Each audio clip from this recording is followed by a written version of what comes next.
Donc le Saint-Esprit donne une vie nouvelle, donne une puissance à des millions de personnes qui le découvrent.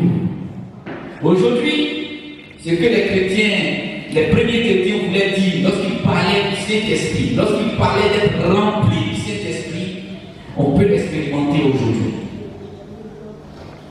Quelqu'un peut me demander, pour dire, mais être rempli du Saint-Esprit, c'est quoi? Observez la vie de quelqu'un. Je vais vous donner un exemple simple. Si quelqu'un vous parle méchamment, avec colère, si la personne s'énerve, quand vous voyez la personne soit en train de trembler de colère, elle est énervée, vous direz quoi? Que la personne est remplie de colère. N'est-ce pas? Mais une personne aussi qui est remplie du Saint-Esprit, vous allez découvrir ça en voyant la personne parler, en voyant la personne communiquer. On peut être rempli du Saint-Esprit. De la même manière qu'on voit quelqu'un qui est rempli de colère. Vous pouvez voir quelqu'un chrétien dans une dimension telle que vous avez vu, elle est remplie du Saint-Esprit. Sa manière de communiquer, sa manière d'être calme quelquefois, devant même les problèmes, devant les difficultés. Son calme témoigne de ce qu'il a en lui. Sa sérénité face aux situations dans la vie démontre qu'il est rempli de quelque chose qui n'est ni la colère, ni la haine, ni la méchanceté, mais qu'il est rempli du Saint-Esprit. Comment quelqu'un peut être rempli du Saint-Esprit? De la même manière que quelqu'un peut parler méchamment, avec colère, et qu'on dit qu'il est rempli de colère, de la même manière on peut observer un chrétien et dire il est rempli du Saint-Esprit. Ça se voit, ça se découvre, ça se démontre dans la qualité de sa vie, dans sa façon de marcher avec Jésus, dans sa façon même d'être avec le Seigneur, dans son parcours. Vous regardez le parcours d'un enfant rempli de l'Esprit de Dieu, vous allez voir que son parcours est cohérent. Il fait des choses cohérentes. Il ne fait pas n'importe quoi. Les gens peuvent l'énerver, ils peuvent le fâcher, mais sa façon d'être démontre qu'il est rempli du Saint-Esprit. Quelqu'un qui est rempli de plaie, qui est rempli de peur, vous allez voir même dans sa façon de faire, il a peur. On dit qu'il est rempli de peur. Quelqu'un qui est rempli de convoitise, vous allez voir dans sa façon de faire, on dit qu'il est rempli de convoitise, il combat tout. De la même façon, vous pouvez voir un chrétien faire la différence. Et vous verrez, soit il est rempli du Saint-Esprit. C'est cela même la véritable gloire de la Pentecôte, parce que Dieu, le Saint-Esprit, pénètre dans les vies et les corps d'hommes et de femmes à un tel degré qu'ils sont remplis de sa présence. Vous voyez, ce Dieu-là est capable de remplir nos vies. Il est capable de remplir notre corps de sa présence. Et le Seigneur vient soudainement remplir son temple. Et des êtres humains deviennent alors le temple de Dieu. C'était un ami de Dieu. L'objectif, c'est de répondre à la question suivante. Qui est l'aide que Jésus a promis d'envoyer? Parce que quand on parle d'ami, on parle de quelqu'un qui est là pour nous aider. Quelqu'un qui est là toujours pour marcher avec nous. Quelqu'un qui est là toujours lorsque on a des problèmes, il peut nous secourir. Lorsqu'on pleure, il peut nous consoler. Qui est l'aide que Jésus a promis d'envoyer? On dit le plus souvent, c'est l'homme qui fait l'homme. C'est quelqu'un qui fait quelqu'un d'autre. On ne peut peut jamais atteindre le sommet ou bien le summum de la vie sans une aide. On ne peut jamais atteindre un degré d'élévation sans que quelqu'un nous prenne par la main et nous montre le chemin, sans qu'il y ait quelqu'un qui nous soutienne. Et on le dit le plus souvent, derrière un grand homme se trouve une grande dame, une grande femme. Derrière tout succès, derrière toute réussite, il y a une aide. Est-ce que vous aussi, vous avez été l'ami? Est-ce que vous avez été l'ami qui vous soutient, qui vous aide, qui vous encourage, qui vous visite, qui vous apporte le réconfort lorsque vous êtes malade, qui vous assiste? Est-ce que vous avez été l'ami?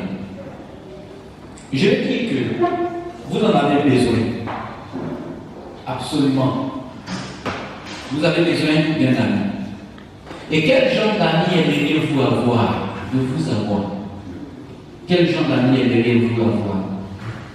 Vous attendez à ce qu'il vous aime. Si vous avez un ami, vous attendez à ce qu'il s'intéresse à vos problèmes. Vous attendez à ce qu'il partage votre joie. Vous attendez à ce qu'il partage même votre douleur. Vous désirez qu'il soit parfaitement sincère et qu'il vous dise toujours la vérité, même si ça doit rougir les yeux. Vous attendez à ce que celui que vous avez comme ami vous dise la vérité. Si vous êtes dans le vrai, qu'il vous dise que vous êtes dans le vrai. Si vous êtes dans le faux, qu'il vous dise que vous êtes dans le faux. C'est cela le sens d'un vrai ami de Dieu. Vous aimeriez peut-être que votre ami soit plus sage, plus fort et meilleur que vous. Il pourrait même vous enseigner et vous aider chaque jour. Il va répondre à vos questions, il va vous aider dans vos problèmes. Plus vous seriez dans sa compagnie, plus vous désirez être comme lui, plus fort, plus sage et meilleur que maintenant. Parce qu'on veut toujours que celui qui nous accompagne soit et ait toutes ses qualités. Et c'est important. Pierre, Jacques et Jean et les autres disciples ont trouvé en Jésus un tel ami. Oui, ils ont trouvé en Jésus un tel ami. Et nous aussi, nous pouvons avoir Jésus comme ami. Il était l'ami des malades. Il guérissait les malades. Il était aussi l'ami des pécheurs. Il leur pardonnait leurs péchés, leur donnant une vie nouvelle et pure. Il s'est fait même l'ami de tous ceux qui recherchaient son amitié, que ce soit les riches, que ce soit les pauvres, que ce soit les pécheurs et les saints, que ce soit les savants, que ce soit les ignorants, que ce soit les personnes qui ont fait des études, que ce soit les personnes qui n'ont pas fait de hautes études. Il était l'ami avec un amour plus riche, plus profond et un amour plus désintéressé. C'était un véritable ami. Et cet amour-là, c'est l'amour de Dieu qu'il a manifesté. Il leur a enseigné la vérité. Il les a aidés dans tous leurs problèmes. Il n'y a pas une situation où le Seigneur n'a pas aidé les apôtres, où il n'a pas aidé les disciples. En prison, il les aidait. Dans la faim, il les aidait. En deuil, il les aidait. Dans la mort, il les aidait. Dans les difficultés, il les aidait. Dans le péril, il les aidait. C'est cet ami-là que nous recherchons. C'est le vrai, le meilleur, le sincère, le véritable. Avec lui, c'est toujours une présence corps à corps. Il n'est pas prêt à te lâcher quand tu es dans les problèmes. Il n'est pas prêt à te laisser tomber, même quand tu pêches. C'est le véritable. Il s'appelle Jésus. Mais, vous voyez, au temps des disciples, Jésus était limité. Il était limité par quoi? par un corps humain. Il était limité par un corps humain. Et tant qu'on est dans ce corps humain, on ne peut pas aller partout. Parce que dans un corps humain, moi je ne peux pas être en train de faire culte ici, prêcher la parole de Dieu, et en même temps être en train de prêcher aux États-Unis. Le corps humain est limité. C'est pour cela que quand Jésus était mort sur la terre, quand il était à Jérusalem, quand il marchait dans les rues d'Israël, quand il était à Galilée, quand il était à Jéricho, il ne pouvait pas être à l'heure. Il ne pouvait pas être à l'heure. Il pouvait toucher seulement Pierre, Jean, Jacques. Il pouvait seulement voyager à pied d'ailleurs avec les 12 disciples. Il pouvait seulement aller chez Lazare, chez Marie de Mandala, manger avec eux. Il pouvait seulement guérir les malades à Jéricho. Mais il ne pouvait pas être en même temps en Afrique. Il ne pouvait pas être en même temps au Canada. Pourquoi? Parce qu'il était limité dans le corps humain. Je dis ces choses pour que vous compreniez la nécessité du Saint-Esprit.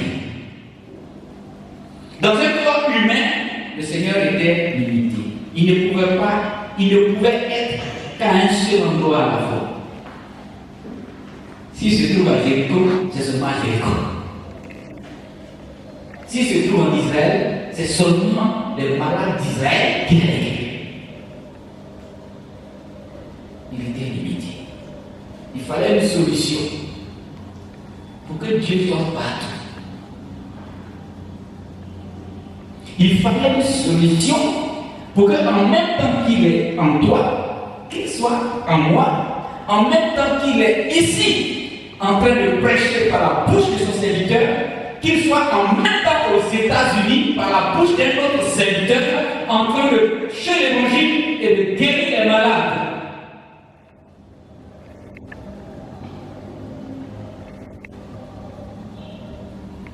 Parce que la vision de Dieu était une vision universelle. L'objectif de Dieu était de gagner le monde entier et de ne même pas laisser un seul de ses enfants être en train de souffrir sans qu'il ne l'assiste. Nous sommes plusieurs milliards de personnes sur la terre et Jésus avait le désir, Dieu avait le désir d'accompagner tous ces milliards de personnes dans leur marche quotidienne, dans leur difficulté. C'est pourquoi Jésus a enseigné à ses disciples que lorsqu'il serait retourné au ciel, il leur enverrait un ami, un autre ami. Cet ami-là ne serait plus limité dans le corps. Il a dit c'est plus avantageux pour vous que je m'en aille. Parce que lorsque je vais partir, lorsque je vais retourner, je vais vous envoyer un autre ami. Parce que l'ami que vous avez connu, c'est Jésus, dans un corps humain. Jésus qui marche dans les rues de Jérusalem. Jésus qui marche à Jéricho. Et puis il y a un aveugle qui dit, Seigneur, guéris-moi. Et il guérit. Jésus qui est dans les rues de Galilée. Celui que vous avez vu, c'était un ami pour vous. Mais en même temps qu'il est ami pour vous ici, il y a des gens aussi au Canada, il y a des gens aussi aux États-Unis, il y a des gens aussi en Afrique. Je vais partir et je vais t'envoyer un autre ami. C'est cet autre ami-là qu'on appelle le Saint-Esprit. Un ami qui va demeurer avec tout le monde. Où qu'il soit. Que tu sois ici à la maison, que tu sois dans un autre temple, que tu sois quelque part là-bas, dans un village, même en bas d'un mendier, quelque part, en réunion chrétienne, dans un village, un ami qui allait demeurer où qu'il soit. Et Jean 14, verset 16 à 17 nous dit, Jean 14, 16 à 17. Et moi, je prierai le Père, et il vous donnera un autre consolateur, qui soit éternellement avec vous. L'esprit de vérité que le monde ne peut pas recevoir, parce qu'il ne le voit pas et ne le connaît pas. Mais vous le connaissez, parce qu'il demeure près de vous et qu'il sera en vous. Ce terme-là que Jésus a promis de nous envoyer, c'est le Saint-Esprit. C'est le Saint-Esprit. La troisième personne de la Trinité. Il est semblable à Dieu et à Jésus-Christ, le Fils. Dans sa nature, dans sa puissance et dans ses desseins. Il connaît tout et il est tout puissant. Il n'a pas de corps, mais il peut être partout à la fois. Cet ami-là, c'est le Saint-Esprit. Cette fois-ci, il n'a pas de corps. Il n'a pas de corps. Tu ne peux pas le toucher. Mais il peut être partout à la fois. Il peut être en toi. Il peut être en moi. Il est dans la vie de tous les serviteurs de Dieu. Tous ceux qui prêchent l'évangile, tous les enfants de Dieu, cet ami est en eux. Cet ami-là, merveilleux, il est en chacun. Cet ami, le Saint-Esprit, il est venu accomplir pour nous aussi ce que Jésus faisait pour ses disciples. Oui, la consolation qu'il leur apportait tous les jours, le réconfort, l'aide dans le ministère, la force, le soutien moral, le soutien financier, spirituel, cet ami est venu accomplir pour nous. Tout ce que Jésus faisait avec les Jean, Pierre, avec les apôtres, Paul, tout ça. Il est venu accomplir ça pour nous. Et Jean 16, verset 7, nous dit ceci. Jean 16, verset 7. Et notez bien. Il est avantageux pour vous que je parte. C'est Jésus qui parle. Car si je ne pars pas, le consolateur ne viendra pas vers vous. Mais si je m'en vais, je vous l'enverrai. Ça, c'est quand Jésus parlait de son départ. Les disciples étaient tristes. Seigneur, tu vas nous quitter. C'est comme si on a quelqu'un de familier avec nous et qui nous dit, ah, nous n'avons rien. On avait maman ici de familier avec nous, mais elle est partie. C'est la même chose, Jésus annonçait sa mort. Ses disciples étaient tristes. Ils disaient, Seigneur, on ne veut pas que tu meurs, on ne veut pas que tu meurs, reste encore avec nous. Il dit, si je ne vais pas, ce ne sera pas avantageux pour vous. C'est plus avantageux pour vous que je m'en aille. Il y a des départs qui sont avantageux. Et le départ de Jésus, la mort de Jésus dans le physique, vous ne pouvez plus rester dans le physique. La Bible dit il a été l'ascension. Il est monté au ciel, il est parti. Ici, je m'en vais, c'est plus avantageux. Mais si je reste, ce sera plus avantageux pour vous. Vous êtes nombreux, vous êtes tous mes enfants. Si je reste dans ce corps-là, peut-être que les Israélites, seulement tu vas profiter. Peut-être que c'est Bethléem, seulement tu vas profiter. Dans ce corps, je ne peux pas sillonner tout. Or, au moment où je suis en train de guérir un malade ici, il y a plusieurs malades dans le monde. Au moment où je suis en train de prêcher l'évangile ici, il y a plusieurs personnes aussi qui ont besoin de recevoir. Le monde là, que j'ai créé là, c'est vaste. C'est vaste. Donc, c'est plus avantageux que j'aille. Alléluia. Donc, vous arrive-t-il parfois de penser que personne ne vous comprend? Que personne ne s'intéresse à vos problèmes? Sachez pourtant que Dieu s'intéresse à vous. Oui. Dieu s'intéresse à vous. Il s'intéresse même à vos problèmes. Il connaît vos besoins. Il vous aide. Donc il l'a envoyé. Et voilà pourquoi il a envoyé cet esprit pour qu'il soit votre ami. Ouvrez-vous à l'Esprit de Dieu. Acceptez l'amour de Jésus. Et laissez le Seigneur opérer dans votre vie. C'est le meilleur. C'est le meilleur et c'est le véritable. Vous allez apprendre comment le Saint-Esprit est venu. Ce qu'il a fait pour les premiers chrétiens. Et ce qu'il veut faire pour vous et moi. Vous allez comprendre. Et avec le Saint-Esprit pour ami, vous ne serez plus jamais seul. Vous ne serez plus abandonné. Si vous acceptez cet ami, si vous acceptez son amitié, vous ne serez plus jamais seul. Plus jamais abandonné. Dans chacun des domaines de votre vie, vous sentirez sa présence.